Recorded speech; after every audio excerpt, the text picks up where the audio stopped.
नमस्कार, स्वागत है साहित्यिक झरोका चैनल पर। आज हम करेंगे आदिकाल की प्रवृत्तियां। देखिए, जो आदिकाल है ये हिंदी साहित्य का महत्वपूर्ण और प्रारंभिक काल माना गया है।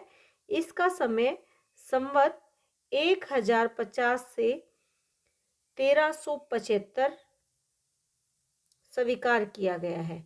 तो ये इसका समय काल है, संवत 1050 से 1375 विक्रम संवत स्वीकार किया गया है। जो इसका समय काल है ये लगभग 325 वर्षों का समय है, जो इस काल के अंतर्गत आता है। यानी 325 सालों का समय है जिसके बारे में हम आदिकाल में अध्ययन करते हैं। तो आइए आज की इस वीडियो में आदिकाल की विशेषताओं के बारे में जानते हैं। जो उस समय के साहित्य की विशेषताएं मिलती हैं उनके बारे में आज विस्तार से हम करेंगे। तो यहाँ पर पहला जो मैंने पॉइंट लिया है वो है संदिग्ध रचनाएं। देखिए, आचार्य हजारी प्रसाद द्विवेदी ने इस काल का जो नामकरण किया है वो आदिकाल किया है। आदिकाल यानी प्रारंभ का या पहले का काल।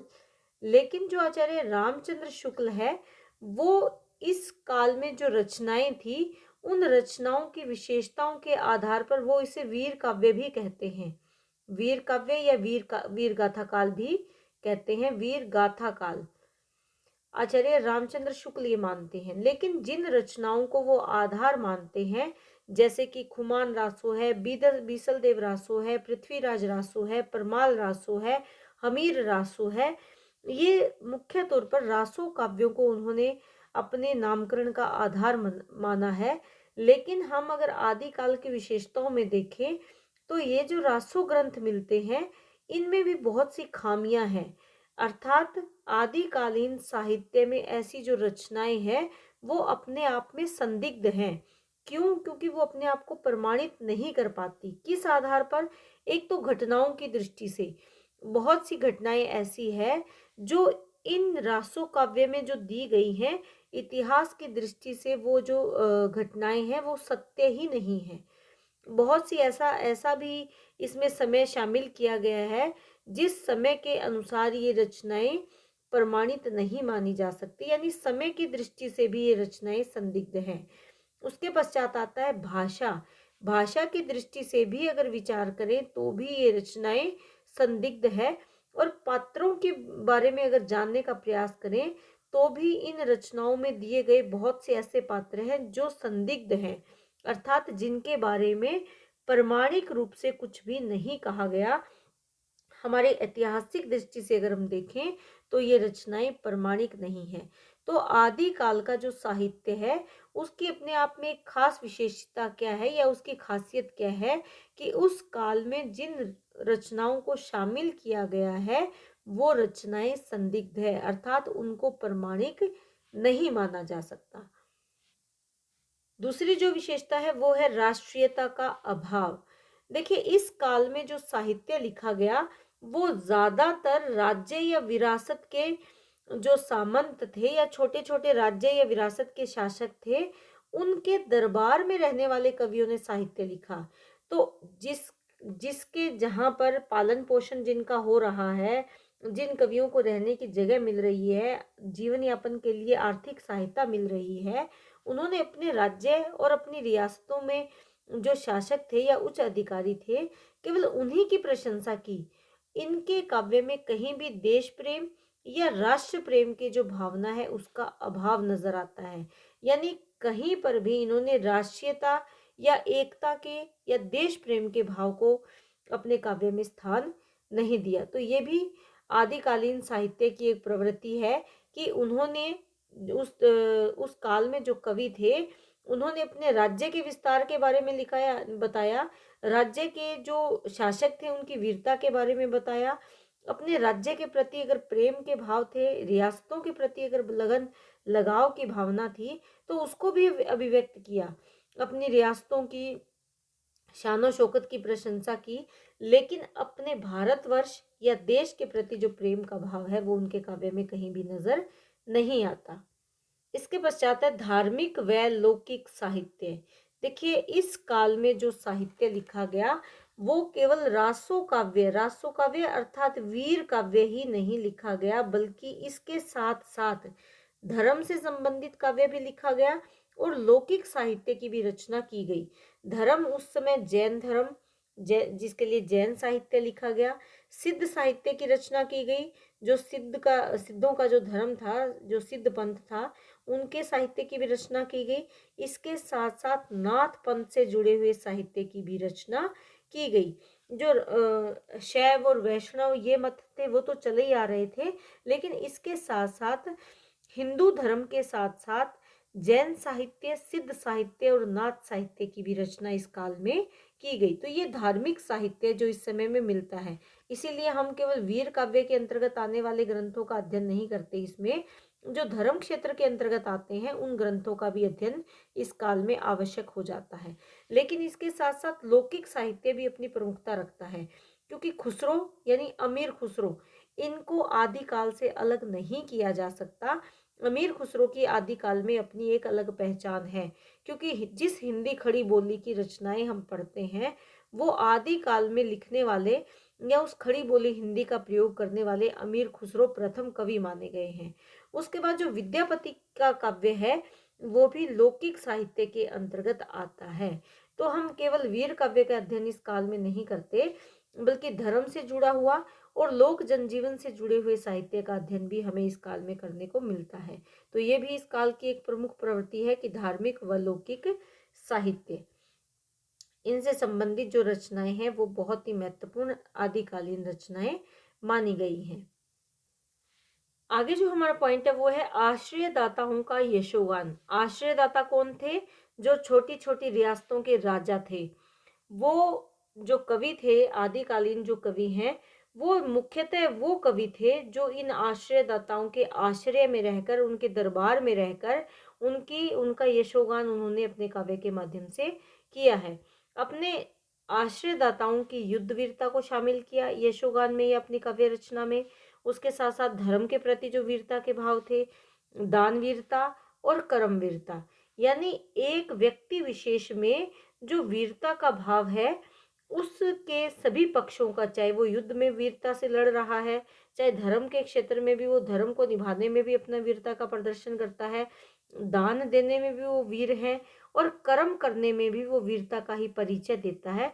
तो इस प्रकार जिस राजा के अधीन ये रहे, उस राजा को इन्होंने अपने काव्य का नायक बनाया और उसके जीवन को आधार बनाकर इन्होंने काव्य रचनाएं की, जिसमें इस नायक के या जिस राजा के आश्रय में रहा करते थे उसकी वीरता का वर्णन किया। और वीरता का वर्णन केवल युद्ध वीरता का ही वर्णन नहीं किया, बल्कि धर्मवीर, दानवीर और कर्म वीरता का वर्णन भी किया।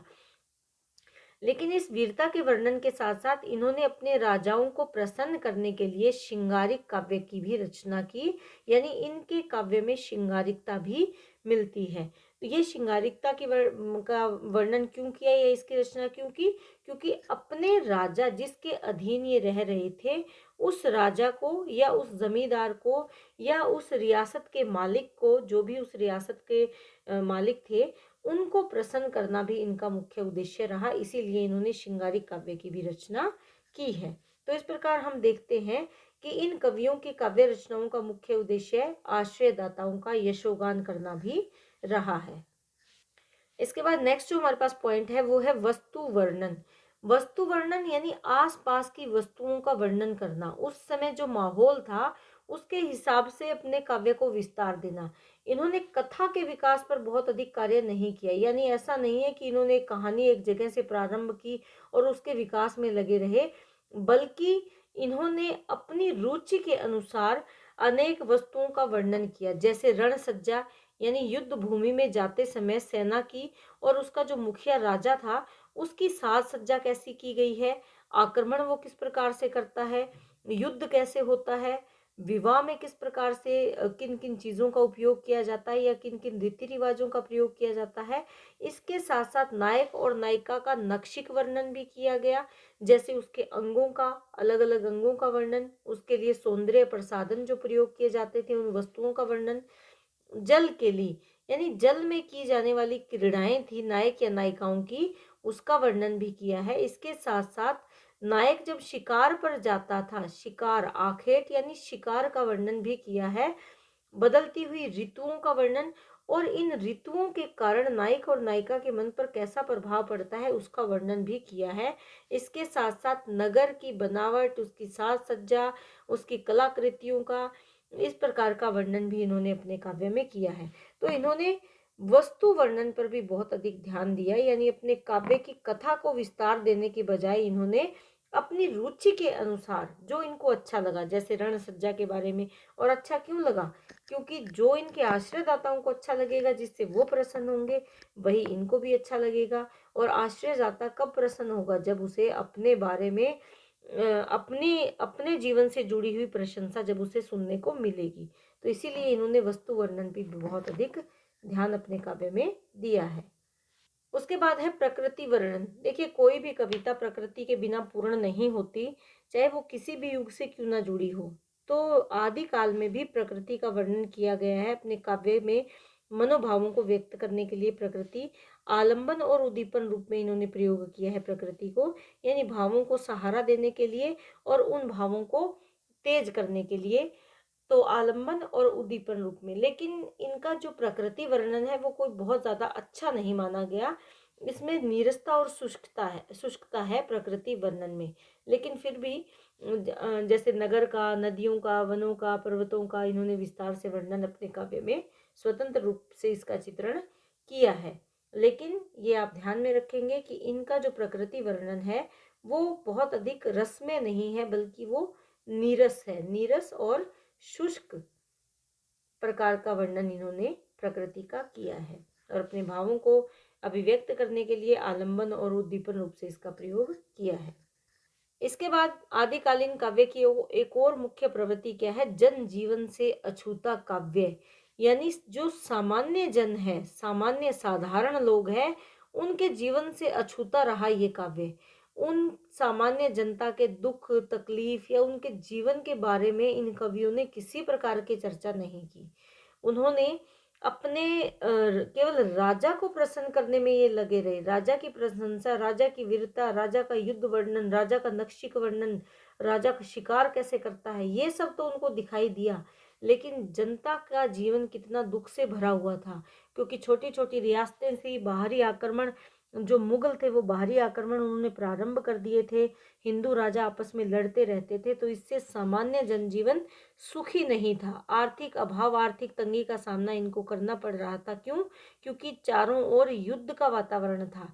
को आप रियासतों के आपसी युद्ध के साथ साथ बाहरी आक्रमण भी हो रहे थे, जिससे कि जनता का जीवन काफी दुख से परिपूर्ण था। और इन दुखों से भरी हुई मनोभावों को इन कवियों ने कहीं भी अभिव्यक्त नहीं किया, बल्कि ये अपने राजा को खुश करने में ही लगे रहे। तो ये भी इस काल की एक प्रमुख प्रवृत्ति है कि इन्होंने सामान्य जनता के जीवन को अपने काव्य में कोई स्थान नहीं दिया। इसके बाद है काव्य रूप, यानी इस काल में कविताएं लिखने का तरीका क्या था। काव्य रूप को अगर विस्तार से देखें तो वैसे तो मुख्य तौर पर इस काल में दो प्रकार की काव्य रचनाएं की गई। एक तो प्रबंध काव्य और दूसरा है मुक्तक काव्य। जो प्रबंध काव्य है, इस पद्धति को केवल अधिकतर रासो साहित्य के लिए अपनाया गया। यानी जो रासो साहित्य लिखा गया वो प्रबंध काव्य पद्धति पर लिखा गया, या वो प्रबंध काव्य के अंतर्गत आते हैं। दूसरा मुक्तक काव्य। मुक्तक काव्य वो काव्य है जो अमीर खुसरो ने जिसकी रचना की, या विद्यापति की पदावली भी इसका एक प्रमुख उदाहरण है। यानी जो लौकिक साहित्य लिखा गया वो मुख्य तौर पर मुक्तक लिखा गया, मुक्तक मुक्तक रूप में लिखा गया। और जो वीर काव्य लिखा गया, जिसमें किसी राजा की या रासो साहित्य जो लिखा गया, वो प्रबंध काव्य के अंतर्गत आता है। जैसे कि पृथ्वीराज रासो जो कि चंद्रबरदाई ने लिखा था, तो उसमें क्या है, वो प्रबंध काव्य है। यानी पृथ्वीराज रासो के में जो पृथ्वीराज हैं उनके जीवन से जुड़ी हुई घटनाएं क्रमानुसार दिखाई गई हैं। लेकिन इस काल की जो अधिकतर रचनाएं हैं वो या तो अप्रमाणिक है या अर्ध प्रमाणिक रचनाएं हैं। परंतु फिर भी क्योंकि ये रचनाएं हिंदी साहित्य के लिए बहुत ही महत्वपूर्ण रचनाएं हैं, आदिकाल के लिए बहुत ही महत्वपूर्ण रचनाएं हैं, इसलिए इनका दो तरह से अध्ययन किया जा सकता है।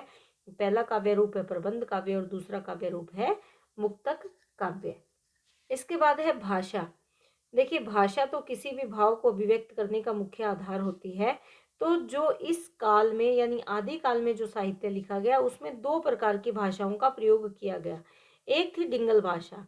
डिंगल भाषा जिस भाषा का वीर काव्य के लिए प्रयोग किया गया, या जिस भाषा में वीर काव्य की रचना की गई, वहां पर भाषा जो मिलती है वो डिंगल भाषा मिलती है। डिंगल का मतलब है कि इसमें कठोर शब्दों का प्रयोग किया गया, कठोर शब्दों का, जिससे कि जोश उत्पन्न हो, ऐसे शब्दों का प्रयोग किया गया। इसमें अपभ्रंश के साथ साथ राजस्थानी को मिश्रित किया गया, यानी अपभ्रंश भाषा के साथ राजस्थानी भाषा का मिश्रण जहां मिलता है, उस भाषा को क्या कहते हैं, डिंगल भाषा। और इस भाषा का प्रयोग वीर काव्यों की रचना करने के लिए किया गया, या रासो काव्यों की रचना करने के लिए किया गया। उसके बाद आती है पिंगल भाषा। देखिए, पिंगल यानी नरम, कोमल, और इसका प्रयोग किस लिए किया गया, श्रृंगारिक काव्यों की रचना करने के लिए पिंगल भाषा का प्रयोग आदिकालीन कवियों ने किया। और इसका मिश्रण कैसे, इन्होंने अपभ्रंश के साथ ब्रज भाषा को मिश्रित करके पिंगल भाषा बनती है। यानी जहां पर ब्रज भाषा तो वैसे भी सूरदास से हम जानते हैं कि ये कोमलकांत पदावली होती है, तो ब्रज भाषा का मिश्रण अपभ्रंश के साथ इन्होंने किया, जिससे कि पिंगल भाषा निर्मित हुई। और पिंगल भाषा का प्रयोग इन्होंने कोमल जो श्रृंगार के संयोग और वियोग पक्ष के मनोभाव थे, उनको अभिव्यक्त करने के लिए इसका इस्तेमाल किया। लेकिन इसके साथ साथ देखें तो फारसी, अरबी और पंजाबी के शब्दों का भी इन कवियों ने काफी प्रयोग किया है। और इसके साथ साथ संस्कृत के तत्सम और तद्भव शब्दों का भी इस काल के काव्य में अपना एक विशेष योगदान रहा है। तो ये इस काल की प्रमुख भाषा है, आप ध्यान में रखेंगे। दो प्रकार की भाषाएं थी, डिंगल भाषा और पिंगल भाषा। डिंगल भाषा वीर काव्य के लिए थी और पिंगल भाषा श्रृंगारिक मनोभावों को अभिव्यक्त करने के लिए। इसके बाद आता है रस निरूपण। देखिए, इस काल का जो काव्य है, उसमें दो प्रकार के रस प्रमुख रहे। वैसे तो क्योंकि रस एक स्वाभाविक तौर पर भी हर काव्य में, हर पंक्ति में शामिल होता है, लेकिन इन्होंने प्रमुख रूप से प्रयास करके जिन दो रसों का अधिक निरूपण किया, वो एक है वीर रस और दूसरा है श्रृंगार रस। वीर रस, जैसा कि हम बार बार चर्चा कर रहे हैं, जो रासो काव्य में लिखा गया वो वीर रस है। और श्रृंगार रस जो राजाओं को प्रसन्न करने के लिए इन्होंने दरबारी कवियों ने अपने राजाओं को प्रसन्न करने के लिए जिसका प्रयोग किया, वो कौन सा है, श्रृंगार रस। इन्होंने श्रृंगार के संयोग और वियोग दोनों प्रकार के रसों का प्रयोग किया है, संयोग रस और वियोग।